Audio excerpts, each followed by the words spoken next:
This video is about the cosmic timeline of Allah's creation.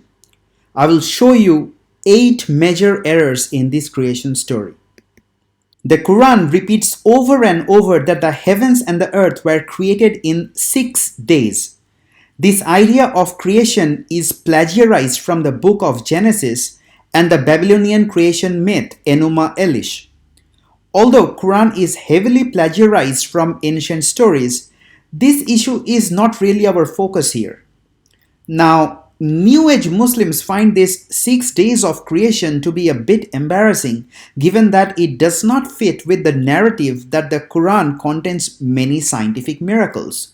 So they came up with the argument that here a day does not literally mean an Earth day of 24 hours duration. It means some unknown long period of time. This argument is based on the fact that in Surah 22 verse 47, one day of Allah equals to 1000 days of earth, while in Surah 70 verse 4, it is 50,000 years. First, these verses are from different surahs. Next, even after multiplying by 1000 or 50,000, we don't get the right age of the universe. To get around this embarrassment, Muslims had to come up with the idea that here a day simply means some vague, long period of time. Now, there is a serious problem with this argument, and to explain this, I will use the social distancing example.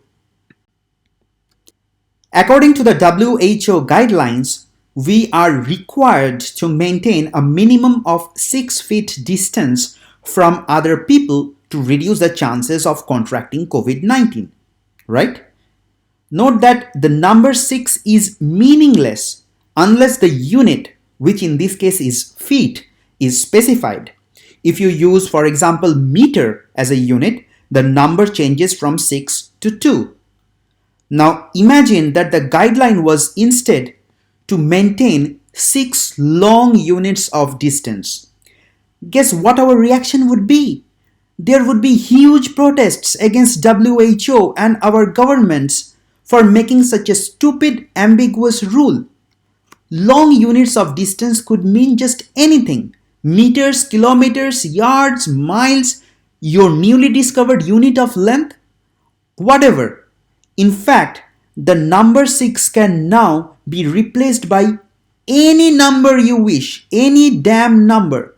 Since the unit is vague, how can the number be specific? So, don't you think that Allah is being reasonably unclear when He says He created the heavens and the earth in 6 days, where the unit days can mean just anything, and therefore 6 is also a meaningless number which can be replaced by any other number? However, the Quran repeatedly claims to be a book that is absolutely clear with detailed explanations. So don't you think there is a big contradiction here?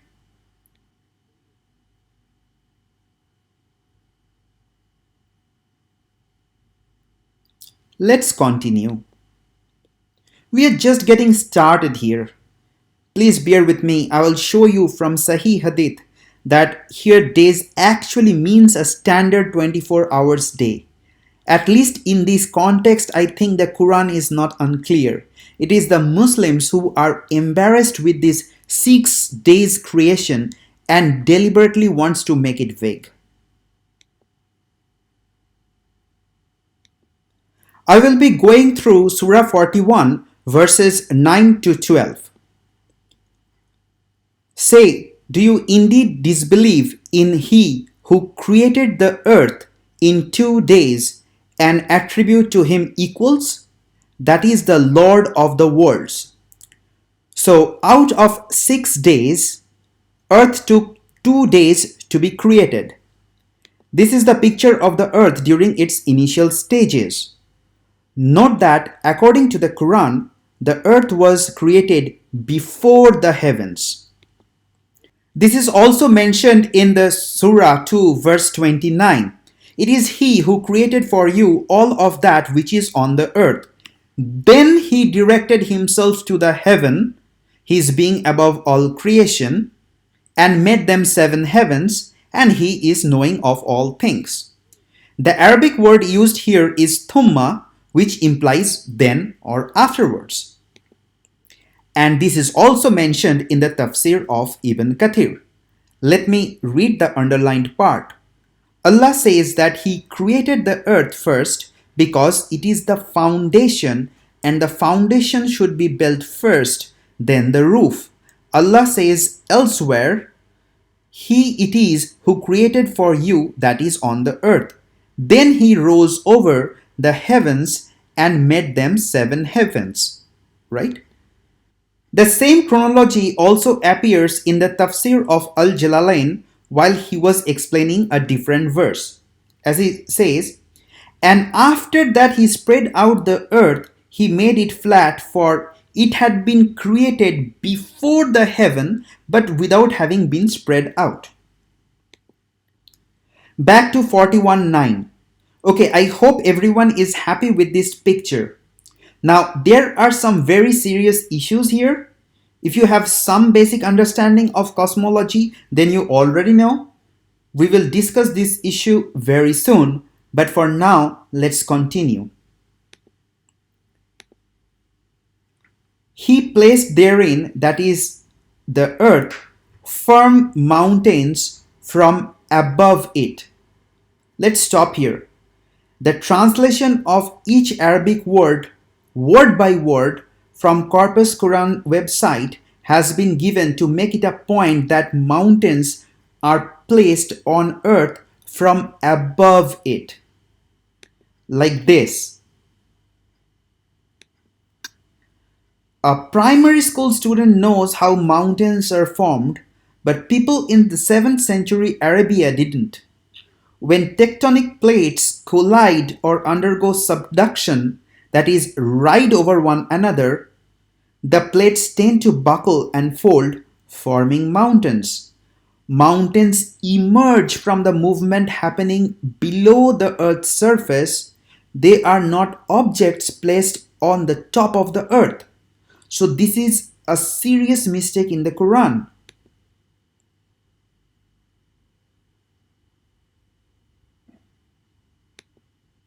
He placed therein, that is the earth, firm mountains from above it, and he blessed it, and measured therein its sustenance for its dwellers in 4 days equal for all those who ask. So in 4 days, Allah established mountains, water, vegetation. Now, there is a confusion here. If preparing the earth took 4 days, then 6 days are gone, and no time is left to create the heavens. We will see very soon in verse 41:12 that the creation of heavens, which happened after the creation of the earth, took an additional 2 days, which would then make the total day count to 8, not 6. This is an apparent contradiction, and Muslims have come up with an argument. They say that out of the 4 days of earth's preparation, 2 days should be counted for the creation. Notice that and he placed, that is in Arabic waja'ala, is used here in the verse and not thumma or then. So I will say that the argument made by the Muslims is not wrong. I will only criticize where I find genuine issues. I still have a minor comment though. Given the high standards claimed by the Quran, it could have been made a lot clearer so as to avoid any confusions. Then he directed himself to the heaven while it was smoke, and said to it and to the earth, Come, willingly or by compulsion. They said, We have come willingly. Notice that then or thumma in Arabic has been used here. So the heavenly stuff started after Allah finished everything with the earth, and he finished the heaven actually in 2 days. And he completed them as 7 heavens within 2 days and inspired in each heaven its command, and we adorned the nearest heaven with lamps and as protection. That is the determination of the exalted in might, the knowing. Here lamps mean stars.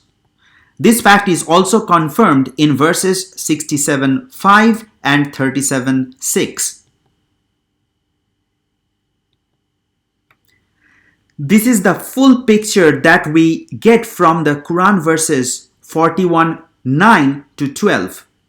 The sequence of the events and the time taken by different events are quite clear.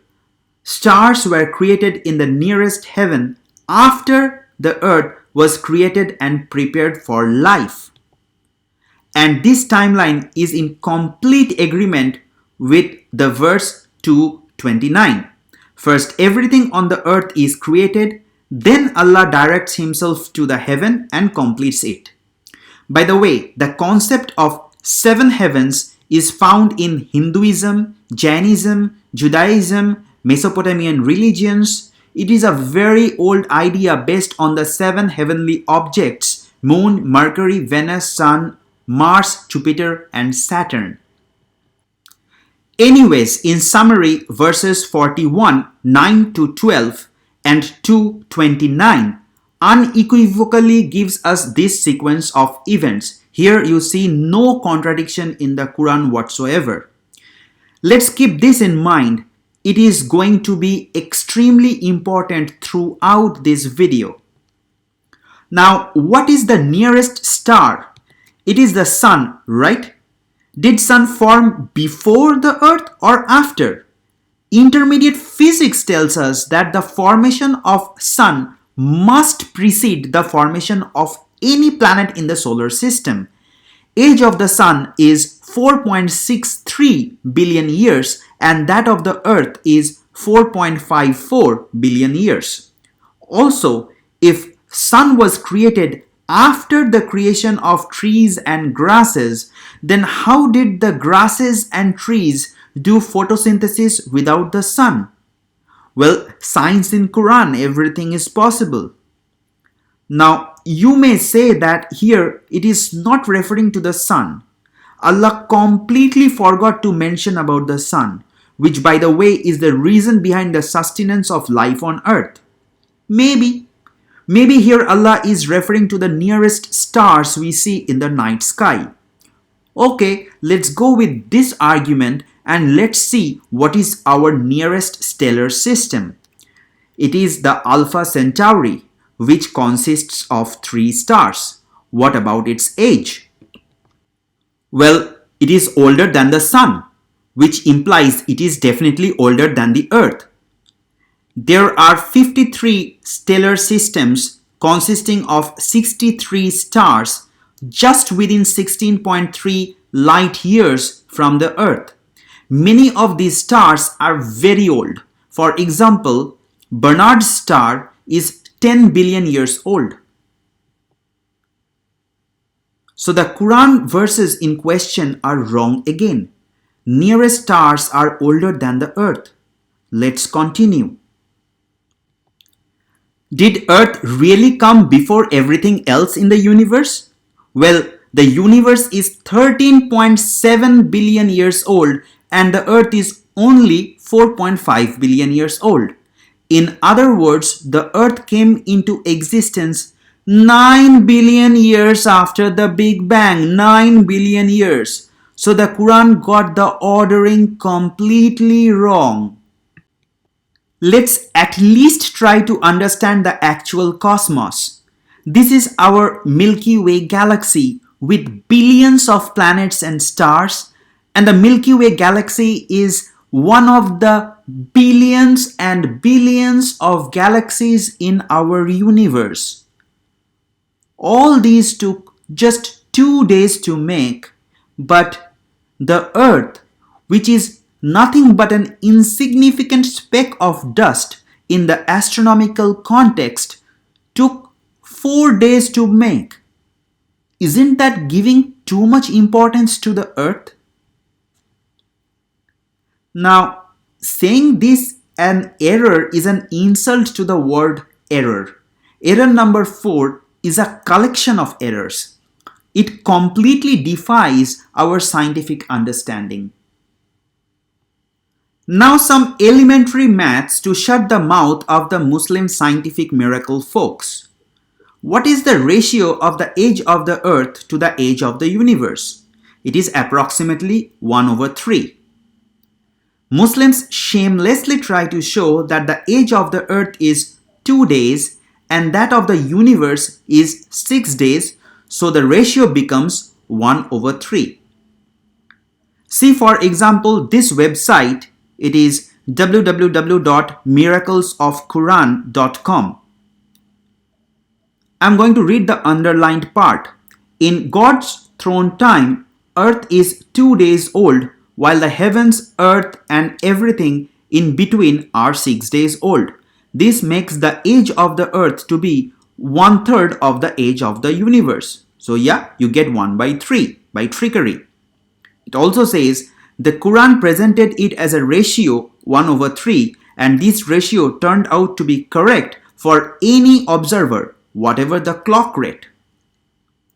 Dear Muslim apologists, you are probably the most dishonest and deceitful people I'm aware of. You fool your own people. Now the actual Quranic creation picture gives a very different number.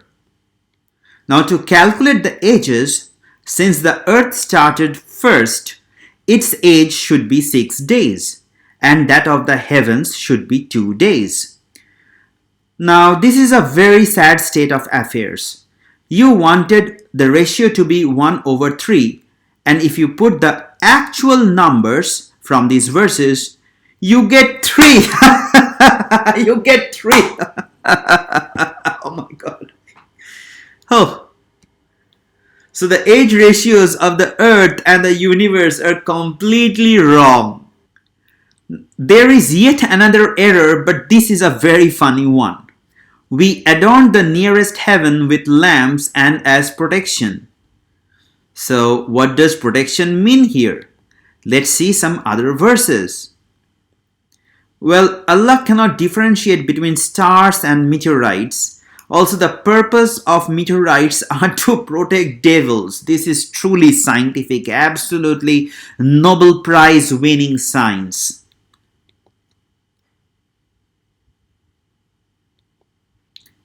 Now let's see what the Hadith of Sahih Muslim has to say about this creation timeline. The reference has been highlighted by this red box. Abu Huraira said, "The Messenger of Allah took hold of my hand and said, Allah the Exalted and Glorious created the earth on Saturday, the mountains on Sunday, the trees on Monday, the things entailing labor on Tuesday, light on Wednesday. He spread out animals of all kinds on Thursday and created Adam in the afternoon on Friday, and it was the last hour of Friday between the afternoon and the night." Note that here day is clearly referred to as Sunday, Monday, etc., which implies a day of 24 hours. As you can see, light was created on Wednesday but trees on Monday. So, among many other things, photosynthesis is also not known to Allah. If you think the miserable performance of the Quran in explaining the cosmic timeline is over, then I have more surprises for you. I am going to show you a sequence of verses in which the cosmic creation story is completely opposite of that we already saw. Are you a more difficult creation or is the heaven? He, in brackets, Allah constructed it. He raised its ceiling and proportioned it. And He darkened its night and extracted its brightness. In some translation, you'll see instead of proportioned it, you'll see ordered it or perfected it. And as you can see in 79:28, that heavens have a ceiling. Yeah, absolutely. Heavens have a ceiling. Now, this is borrowed from the geocentric pre-Copernican theological cosmology, especially the Hebrew Bible.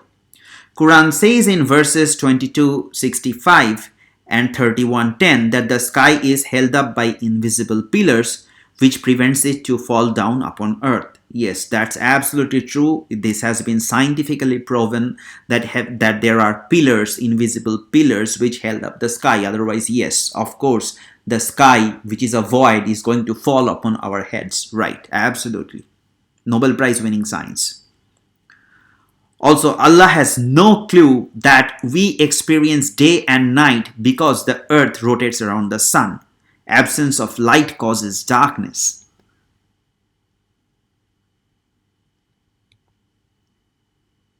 Let's continue. And after that, he spread the earth.